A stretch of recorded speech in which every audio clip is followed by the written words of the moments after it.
Cuties, welcome back to you विद्यार्थी। मैं हूँ कांक्षा, आपकी साइंस टीचर, और हम क्या कर रहे थे, क्लास 6 का चैप्टर नंबर 11 जो कि क्या है, नेचर के कितने सारे खजाने हैं जो हमें भगवान जी ने गिफ्ट किए हुए हैं, उनके बारे में हमने डिटेल में जो है पढ़ लिया है।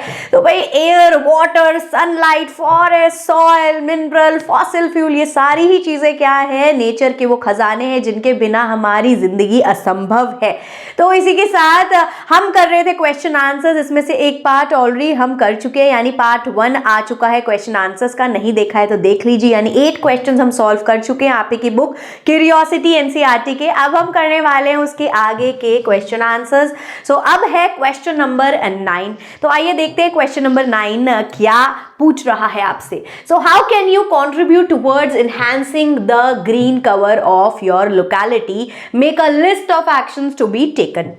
तो यहाँ आपने करना क्या है, ये आपसे पूछ रहे हैं कि भाई आप कैसे कंट्रीब्यूट करोगे, किस चीज़ में, कि हमारे आसपास का जो एरिया है जहाँ हम रह रहे हैं वहाँ ग्रीनरी थोड़ी सी क्या हो जाए, इंक्रीज हो जाए, बढ़ जाए। तो उसके लिए आप क्या क्या करोगे, क्या एक्शन लोगे, ये आपको लिस्ट बना लेनी है। तो मैंने अपने हिसाब से यहाँ पर आंसर दिया है, आपके मन में अगर कुछ और आ रहा है तो आप वो जवाब भी लिख सकते हैं।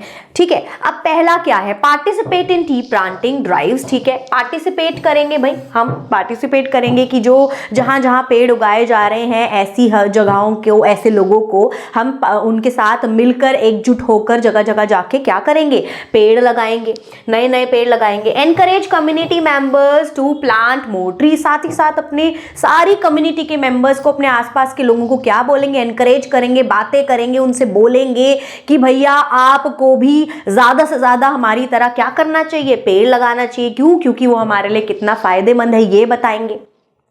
Protect existing trees from being cut down, एक और जिम्मेदारी होती है जो बनती है हमारी, वो क्या है कि भैया हमें भी वही चीज करनी है जो आपने चिपकू मूवमेंट में देखी थी कि हमें अपने पेड़ों को जो है कटने से बचा लेना है, मना करना है। अगर कोई भी आ रहा है आपके आसपास, देख रहे हो कोई पेड़ है, कोई काट रहा है, पूछो क्यों काट रहे हो, मत काटो, मत काटने दीजिए अपने घर के आसपास के पेड़, बिना बात कोई नहीं काटेगा। Use bio friendly and sustainable gardening practices. अब आपने करना क्या है कि भाई आपको बायो फ्रेंडली चीजों का ज्यादातर यूज करना है, इस्तेमाल करना है।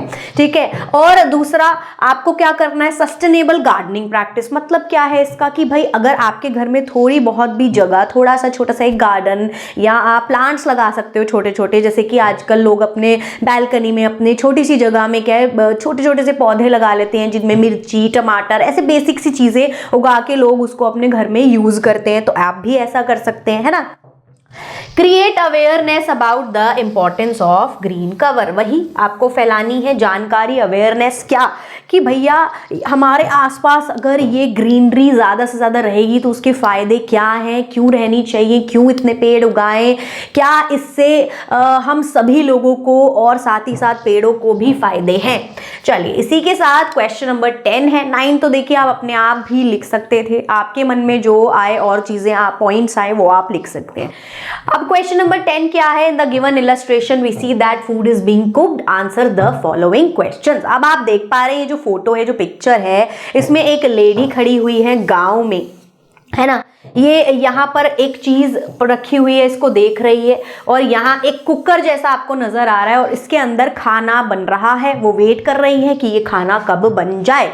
ठीक है, ये देखो इस तरीके से ये नजर आ रहा है। ठीक है, तो ये क्या चीज क्या है और ये कौन सी एनर्जी से खाना बन जाने वाला है, यही सवाल है। तो सबसे पहले खाना बन रहा है सोलर एनर्जी से, क्योंकि ये है सोलर कुकर। आपने पिछली वाली वीडियो में मैंने कहा था कि सोलर कुकर की आपको फोटो देखने के लिए मिलेगी, तो वो यही फोटो है। तो भैया ये होते हैं सोलर से चलने वाले कुकर। ठीक है, इस तरीके से पैनल होता है, ये सोलर कुकर, उस पर रख दिया जाता है, ये सन एब्जॉर्ब कर रहा है पैनल और हीट दे रहा है बेसिकली, ताकि कुकिंग हो पाए, खाना इस कुकर के अंदर कुक हो पाए, बन जाए। नेम वन बेनिफिट, एक बेनिफिट और एक इसका नुकसान, यानी एक फायदा एक नुकसान आपको इस एनर्जी से होने वाली कुकिंग का बताना है। फायदा क्या है कि हम सोलर एनर्जी यूज कर रहे हैं खाना बनाने के लिए, जो कि रिन्यूएबल है। रिन्यूएबल मतलब क्या है कि भैया हम पे बहुत भरपूर है, अनलिमिटेड है, दोबारा मिल जाएगी, है ना, खत्म नहीं होने वाली है, तो ये रिन्यूएबल है। अब दूसरी चीज क्या है, क्लीन सोर्स ऑफ एनर्जी भी है ना, सीधे सीधे साफ साफ, आपको इसमें कोई पॉल्यूशन नहीं फैल रहा, कोई मेहनत नहीं करनी पड़ रही, एकदम साफ सुथरा सोर्स ऑफ एनर्जी ये है। अब और क्या है, ये एनवायरमेंट फ्रेंडली भी है, इससे एनवायरमेंट को कहीं से कहीं तक कोई नुकसान, हार्म, कोई दिक्कत, समस्या, परेशानी नहीं होगी। अब ड्रॉबैक यानी नुकसान इसके क्या है, ये डिपेंड है वेदर पे, ये नुकसान है। अब भैया आज तो बारिश पड़ रही है, अब धूप ही नहीं आ रही है, तो खाना कैसे पकाएंगे, ये तो गड़बड़ हो गई ना। तो यानी ये वेदर पे डिपेंडेंस इसकी बहुत ज़्यादा है। जब सूरज निकलेगा तभी तो सोलर एनर्जी एब्जॉर्ब होगी और तभी खाना बन पाएगा। तो solar energy can not be use during cloudy days, जब बादल छाए हुए हैं घने, तो भैया देखने से तो सुंदर लग रहे हैं लेकिन खाना नहीं बन पाएगा। कहाँ पे, इस सोलर कुकर में। और सेम चीज़ रात को भी नहीं बन पाएगा, क्योंकि वहाँ पर रात को सूरज तो होने नहीं वाला है। विच limits it's reliability and convenience, इस वजह से क्या है, ये उतना ज़्यादा फायदे में, उतना रिलायबल नहीं है, उतना कारगर नहीं है और उतना कन्वीनियंट नहीं है ये कि हम हमेशा या बहुत ज़्यादा इसको इस्तेमाल करें। अब question number 11, cutting down trees on a large scale impact the quality of the soil. अब बहुत क्या हो रहा है कि बहुत ज़्यादा पेड़ काटे जा रहे हैं, डिफॉरेस्टेशन कर रहे हैं, बड़ी बड़ी लैंड्स पे जो है खूब सारे जंगलों को काट रहे हैं, बड़े बड़े पेड़ों को काट रहे हैं, जिससे क्या हो रहा है, सॉइल की क्वालिटी भी उससे क्या हो रही है, खराब हो रही है, इम्पैक्ट पड़ रहा है सॉइल की क्वालिटी पे भी, वो भी दिन प्रतिदिन खराब होती चली जा रही है, घटती चली जा रही है, फर्टिलिटी बेकार हो रही है। So why do you think it is so, ऐसा क्यों हो रहा है? ठीक है, तो देखो बिना पेड़ के क्या है, सॉइल बिना पेड़ के can be washed away by rain. अब पेड़ ही नहीं है जब, तो सॉइल को क्या है, पेड़ भी अपनी रूट से एक तरह से पकड़ के रखता है, जकड़ के रखता है, और ऐसे ही सॉइल भी रूट्स को जकड़ के, मतलब दोनों एक दूसरे को, है ना। अभी क्या है, पेड़ ही नहीं है तो सॉइल वॉश हो जाती है, बारिश आती है तो उसके पानी से इधर उधर चली जाती है सॉइल, ठीक है, leading to the loss of, जिससे क्या होता है, ऊपर की जो टॉप सॉइल होती है वो सबसे बढ़िया फर्टाइल होती है, यानी सबसे बढ़िया उसमें न्यूट्रिशन होता है, वही झड़ गई, वही हट गई, ठीक है, तो ऊपर की फर्टाइल टॉप सॉइल हट जाती है। तो further more fallen leaves from tree decompose, फिर क्या होता है, जो पेड़ पत्तियां जो हैं, जो गिर जाती हैं, जो सूख के गिर जाती हैं, कैसे भी गिर जाती हैं पेड़ों से, वो डिकम्पोज होती हैं और ऑर्गेनिक मैटर जो है सॉइल में मिलाती हैं। तो जब वो होंगे ही नहीं, पेड़ ही नहीं होंगे, तो पत्ती किसकी गिरेगी, तो गिरेगी ही नहीं लीफ, तो इससे हो जाएगी भैया दिक्कत, समस्या, परेशानी। अब इनहैंसिंग इट्स फर्टिलिटी, उसकी फर्टिलिटी को इन्हेंस करने के लिए एंड उसके स्ट्रक्चर को अच्छा करने के लिए क्या होता है कि भैया सॉइल में वो लीव्स आके जो है गिर जाती है, ऑर्गेनिक मैटर बन जाता है। लेकिन अब क्योंकि लीव्स कहाँ से गिरेंगे, पेड़ ही नहीं है, तो ये सब चीज़ें होगी ही नहीं, ये होने ही नहीं वाला, यानी फर्टिलिटी इंक्रीज ही नहीं होगी, क्योंकि कुछ है ही नहीं आसपास ऐसा जिससे उसकी फर्टिलिटी इंक्रीज हो। तो कटिंग डाउन ट्रीज, पेड़ काटने से क्या हो रहा है, फिर इसी वजह से जो सॉइल की क्वालिटी है वो बहुत ज़्यादा खराब हो रही है, क्योंकि जो पेड़ों की जड़ें हैं वो हेल्प करती है सॉइल को भी आपस में जुड़े रहने से, बाइंड होने में हेल्प करती हैं, और इरोजन से प्रिवेंशन भी हो जाता है कि भैया यूं ही टॉप सॉइल झड़ के पानी के साथ इधर नहीं जाएगी, क्योंकि भाई वो तो रूट्स ने पकड़ी हुई है, पेड़ उसमें लगा हुआ है, ठीक है। ये भाई इसका अब ये नुकसान हो जाता है। चलिए, अब इसी के साथ आपको अब कोई दिक्कत, समस्या, परेशानी आ रही है पढ़ने में, लिखने में, किसी भी सब्जेक्ट में, तो करना क्या है, नीचे दिए गए डिस्क्रिप्शन बॉक्स में लिंक है, उस पर क्लिक करना है www.evidyarthi.in, और आपने कर लेना है free download MCQ sample paper, question answer MCQ जो चाहिए वो मिल जाने वाला है। चलिए, इसी के साथ वापस आ जाते हैं चैप्टर पे। तो क्वेश्चन नंबर 12 है। क्वेश्चन 12 क्या है, explain 2 ways in which human activity pollute the air। दो आपको ऐसे तरीके बताने हैं जिसमें ह्यूमन एक्टिविटी क्या कर रही है, ह्यूमन ऐसी ऐसी एक्टिविटी करके हमारी जो ये बढ़िया वाली हवा थी उसको पॉल्यूट करे जा रहे हैं। Propose one action which can help in reducing air pollution. आपको कोई ऐसा एक्शन बताना है जो किस चीज में मदद करेगा कि ये एयर पोल्यूशन थोड़ा सा कम हो पाए, यानी कि हमें ऐसा क्या करना चाहिए जिससे थोड़ा सा एयर पोल्यूशन कम हो जाए। ऐसा एक कोई भी नुस्खा आपने दे देना है, ऐसा कोई भी तरीका आपने बता देना है। तो सबसे पहले ह्यूमन एक्टिविटीज तो देखो बहुत सारी हैं, जो आपके मन में दो आए आप लिख सकते हैं, मैंने दो यहाँ पर मेन लिख दी है। सबसे पहले फॉसिल फ्यूल्स को खूब सारा जो है जलाया जा रहा है। कैसे, व्हीकल्स में फॉसिल फ्यूल ही डलता है और पीछे से वो उसका स्मोक, धुआं जो निकलता है उससे क्या हो रहा है, हार्मफुल गैसेस रिलीज हो रही हैं, ऐसी फैक्ट्रीज में से भी रिलीज हो रही हैं, ठीक है। तो क्योंकि वो अनबर्न होता है, वो प्रॉपरली जलता नहीं है, इस वजह से हार्मफुल गैसेस के साथ वो एनवायरनमेंट में रिलीज हो जाता है, जिससे क्या हो रहा है, एयर पोल्यूशन हो रहा है। फिर पेड़ को काटे जा रहे हैं, डिफॉरेस्टेशन करे जा रहे हैं, पेड़ को काटने से क्या हो रहा है, लॉस ऑफ प्लांट्स, हम अपने इतने सारे पेड़ पौधों को खोते चले जा रहे हैं, जिससे क्या हो रहा है, जो हमारी हवा है, ठीक है, वो पेड़ पौधे ही तो साफ रखते हैं। क्यों साफ कैसे रखते हैं, अब भैया जो पेड़ पौधे हैं ये कार्बन डाइऑक्साइड को क्या करते हैं, एब्जॉर्ब करते हैं ना, और ऑक्सीजन को छोड़ते हैं। तो जब कार्बन डाइऑक्साइड बहुत ज्यादा हो जाएगी, ये व्हीकल वगैरह के पॉल्यूशन से, हार्मफुल गैसेज में सबसे ज्यादा कार्बन डाइऑक्साइड ही रिलीज होती है, खूब सारी गैसेज जो हैं आती हैं, लेकिन उसमें से सबसे ज्यादा कार्बन डाइऑक्साइड होती है। तो कार्बन डाइऑक्साइड जो है पेड़ पौधे ही सिर्फ सबसे ज्यादा लेते हैं, क्योंकि उनको चाहिए होती है। तो कार्बन डाइऑक्साइड लेके वो ऑक्सीजन हमें देते हैं। तो जब पेड़ पौधे ही लिमिटेड हो जाएंगे, थोड़े से पेड़ पौधे रह जाएंगे, तो वो थोड़ी सी तो कार्बन डाइऑक्साइड ले पाएंगे ना। तो इससे क्या होगा, इससे पॉल्यूशन बढ़ेगा ही बढ़ेगा, कार्बन डाइऑक्साइड का लेवल बढ़ जाएगा। ठीक है, एक्शन हम क्या ले सकते हैं, promote and use public transport और इलेक्ट्रिक व्हीकल्स, आपको प्रमोट करना चाहिए और ज्यादा से ज्यादा पब्लिक ट्रांसपोर्ट और इलेक्ट्रिक व्हीकल का यूज करना चाहिए, जिससे ये जो व्हीकल से फैलने वाले एमिशंस हैं, जो ये स्मोक, जो पोल्यूशन है, हार्मफुल गैसेज है, ये थोड़ी कम हो पाए। इसी के साथ question number 13, a family uses solar panel to generate electricity. एक फैमिली है, एक परिवार है जो सोलर पैनल्स का इस्तेमाल कर रही है इलेक्ट्रिसिटी को जनरेट करने के लिए अपने घर में। ठीक है, साथ ही साथ gas stove to cook food, और खाना बनाने के लिए एक गैस स्टोव यूज कर रहे हैं वो लोग, और एक विंड मिल भी वो लोग यूज करते हैं भैया पानी को पंप करने के लिए। So what would happen if there were no sunlight for a week. तो भाई वो कितना डिपेंडेंट है सोलर पैनल के लिए, तो भाई वो पूरी तरह से किस पे डिपेंडेंट है, सनलाइट पे ही डिपेंडेंट है। बोल रहे हैं अगर एक अगर क्या एक हफ्ते के लिए सनलाइट ही नहीं है तो अब क्या हो जाएगा, अब तो भैया समस्या हो जाएगी, अब तो परेशानी हो गई, अब मुश्किल हो गई, अब क्या करेंगे।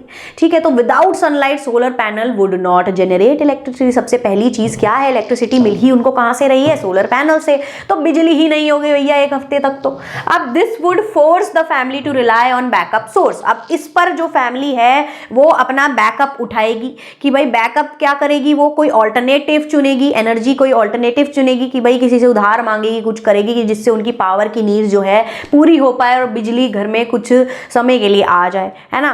तो ये बहुत ही मुश्किल समस्या उनके लिए क्रिएट हो जाएगी। अगर आपने ये नोट डाउन करना है तो फटाफट से स्क्रीनशॉट ले लें। ठीक है, तो आपने स्क्रीनशॉट इसका ले लिया होगा।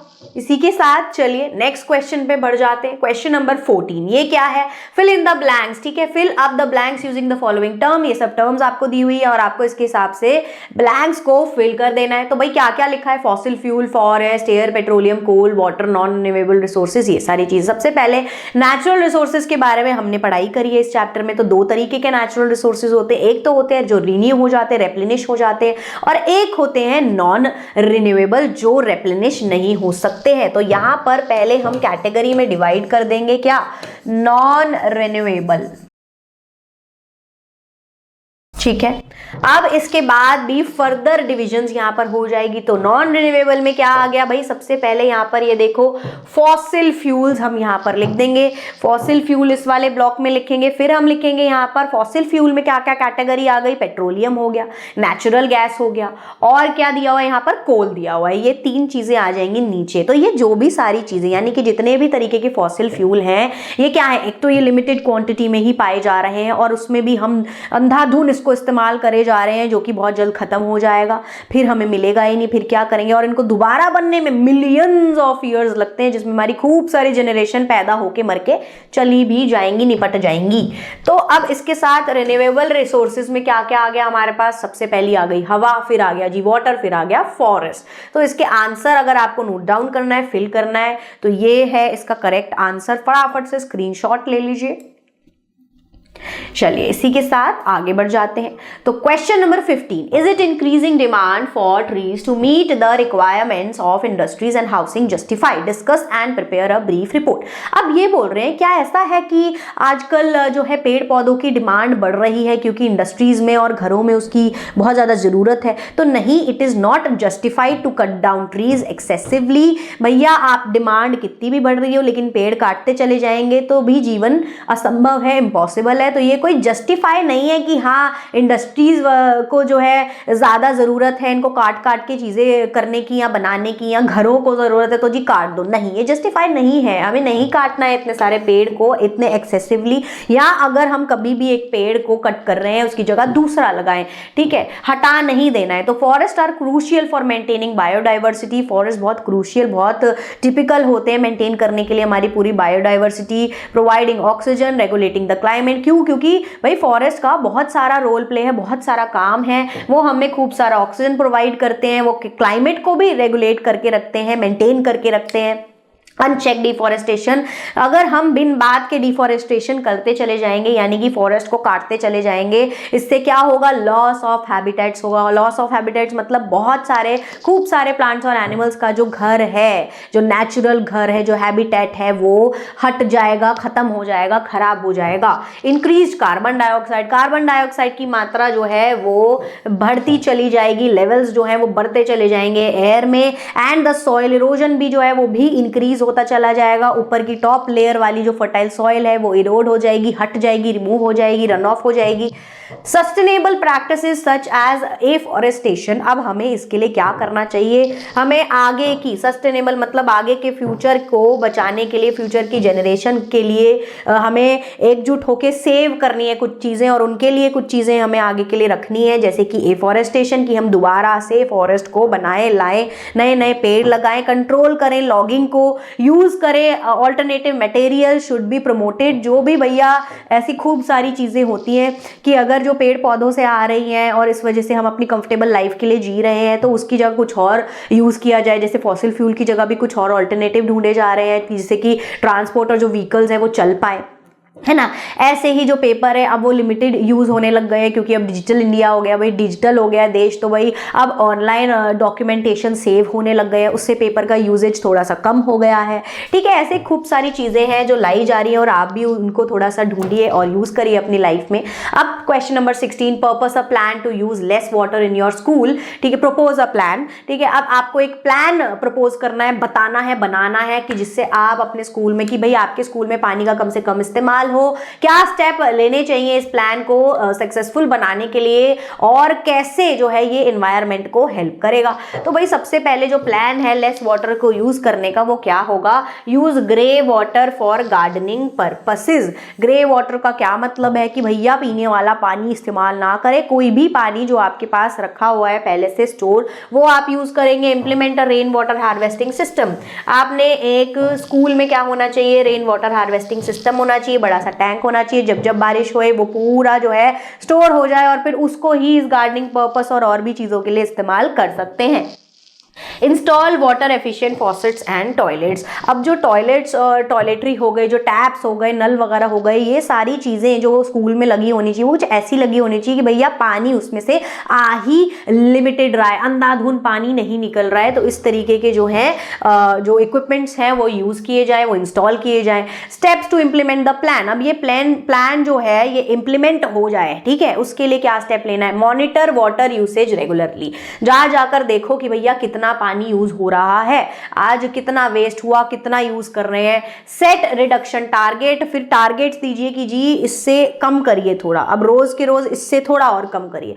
Encourage student led initiatives for water conservation. अब एनकरेज करो बाकी स्टूडेंट्स को भी कि वाटर को भाई बचा के रखना है, कंजर्व करके रखना है, क्यों रखना है, कि इसके क्या फायदे हैं, इससे क्या होगा, इस तरीके से मोटिवेट करो, एनकरेज करो। अब बेनिफिट क्या है? This will conserve water resources. इससे क्या होगा? पानी का खूब सारा बचाव होगा, आप उसको सेव करके रखोगे, रिड्यूस हो जाएगी wastage. Lower the schools water bill. School के वाटर बिल भी देखो भाई इससे कम आएंगे, इससे प्रिंसिपल भी खुश, आप भी खुश। While promoting environmental responsibility among students. तो इससे क्या हो गया? साथ ही साथ ये एनवायरमेंटल रिस्पॉन्सिबिलिटी स्टूडेंट के बीच आपने प्रमोट भी कर दी, उसी दौरान ये चीज़ें करनी है। इसी के साथ ये चैप्टर हो जाता है यहाँ पर समाप्त। Thank you so much for watching. I hope आपको सब कुछ अच्छे से समझ आया और सारे क्वेश्चन आंसर्स कंप्लीट हो चुके हैं। अब हम पढ़ेंगे अगला वाला आखिरी चैप्टर। तो फिर मिलेंगे अगली वीडियो में। Bye bye cuties.